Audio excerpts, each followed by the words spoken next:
What's up, YouTube? Topher Peterson here again with episode 18 of Misadventures and Startups. And this week I'm covering week 4 of Startup School 2019. And let me make sure I'm right on that. Not that it matters. Alright, yeah, week 4. Not that it matters. But, okay, so my only little, update really that was different this week, as far as the kind of, what do they call that? The group sessions. So once a week you have these, video conference call, kind of with a bunch of strangers, other startups, and you talk about stuff. This week, my video did not work on my Chromebook. And one of the other guys that was on the call, he sounded like a chipmunk. So there were some, problems or whatever. That was the first time I've run into that. The other weeks, the audio and the video and everything has worked great. Okay, so where's my startup money phone at? I feel pretty good about where I'm at with the app. I'm getting really close to launching the redesigned version of the app, and I like it. I'm using the app. It's helping a lot. I feel really good about it. My morale is really high.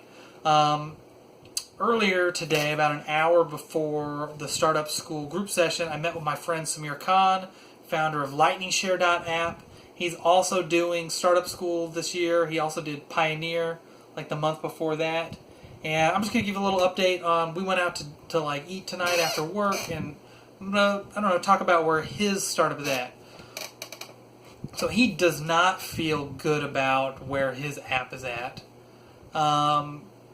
I think maybe he's still using it in his personal life, and we're kind of using it at work. But I think Samir, it's a location-based file sharing, so you can send links and files and whatnot. He kind of isn't feeling super amped up about it, so he wants to work on something new, and I think maybe he wants to collaborate. So I told Samir that going forward, I guess during the duration of Startup School, is maybe I'm going to start hacking on some stuff with him. And I kind of brought up Travis Kalanick, and who's the Stumble Upon guy? Garrett Camp, how they had a jam pad where they just kind of tossed ideas around. And they were sort of rich. So I think they've literally just tossed ideas around and then paid people to write the code or whatnot. But I was thinking, Samir and I, we could... I guess there's 5 or 6 weeks of Startup School left. Maybe we could throw some ideas around and start hacking on stuff. I actually feel good about where my app is at. So I really just want to keep kind of working on it. I did ask Samir if he wanted to work on it. I don't know if he's all that excited about my app. But I'm going to go off camera for a second. I'll be right back. Let's see if I can do this. Okay, this is maybe a little bit ridiculous, but I told Samir that I had an idea for our next project that we could work on. I use Strava with my Apple Watch. This is like an Android watch or whatever, TicWatch.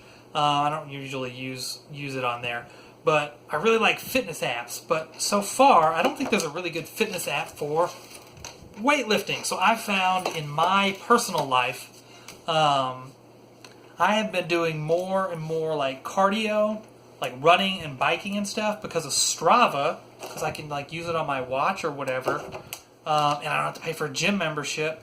Been doing that a lot more than I used to weightlift more. So I was like, what if we made an app for doing weights? And I don't know if I want to go too much into the idea. Well, maybe I'll dive into it a little bit.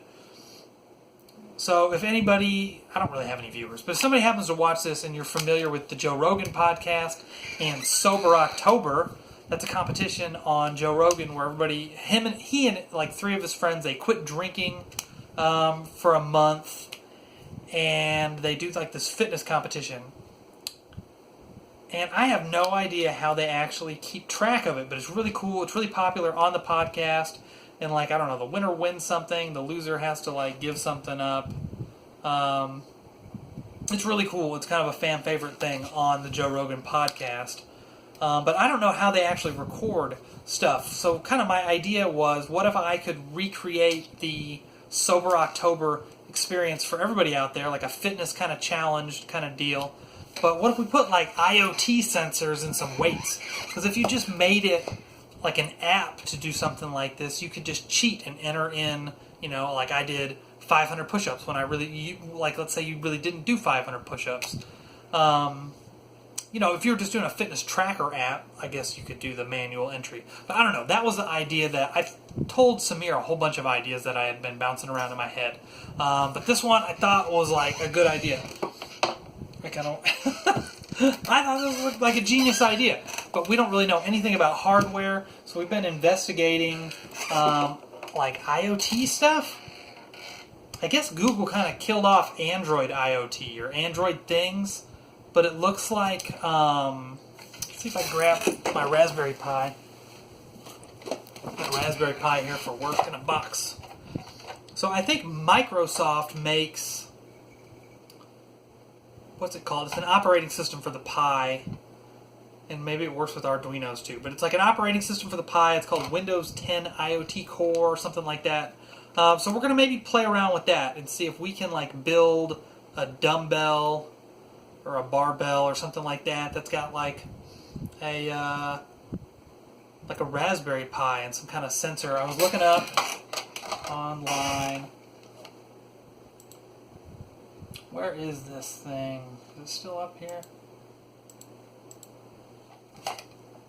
Well, I don't know where it is, but I found somebody sells a barometer, so a pressure sensor that you can use with like a Raspberry Pi or whatever. So we might use something like that to detect, is the person like lifting the weight up and down, based on the pressure. Because I've done some stuff with the Apple Watch. I know. Oh, my Apple Watch is over there. So I've done some stuff. I had this idea for a wingsuiting app that used a barometer in the Apple Watch. So that's kind of how I knew about barometers and whatever. I kind of quit working on that because I found that I only fly my wingsuit once every month, once every 2 months. So it was hard to stay motivated to keep working on it if you're working on an app that you're only going to use once every, so I kind of quit working on that. But, I don't know. We'll see. Samir likes the idea. Personally, like if I didn't know Samir, and I was just kind of like on my own, I think I would just keep working on Money Phone. But since, Samir needs like a new project or whatever, we're friends, I thought, maybe I would kind of give him one of my ideas or whatever, and maybe we'd hack on that together. I don't know. I know that someone once asked, and I'm not comparing myself to anybody successful because I am not successful at all, but I know somebody asked Bill Gates one time, like, what was the number one, sorry, kind of at a loss for words. They asked him, like, what was one of the big keys to his success, and it was focus. So I know this is kind of going against that. I'm getting a little bit unfocused. But I don't know. I kind of think my personal philosophy is try to be as creative as possible, keep things going. My most successful app to date is an Android call blocking app called RoboStop. I know I finished it, kind of launched it out into the market, or into the world or whatever, and then kind of forgot about it, started working on other stuff. So maybe that'll happen with Money Phone. I'm going to try and finish up this new redesign of the app, launch it, try and attempt to market it to get like a core sort of nugget of users. I have 4 users right now, including myself. So if I could launch and get, I don't know, somewhere between 10 and 100 users, and I'm sure if I went out and got 100 downloads or whatever, that it would kind of dwindle down. Like maybe 100 people sign up, maybe 10 of those people actually link their bank account, and then maybe only like 3 people keep using the thing. But in theory, if you have something that's pretty good, and you can retain at least some users, hopefully your product will be good enough that people will tell their friends and it will start to grow. And then you'll kind of rise out of that trough of sorrow. So that's where I'm at. I'm really optimistic about where Money Phone is at. However, I think I'm maybe going to get a little distracted here by Samir and this IoT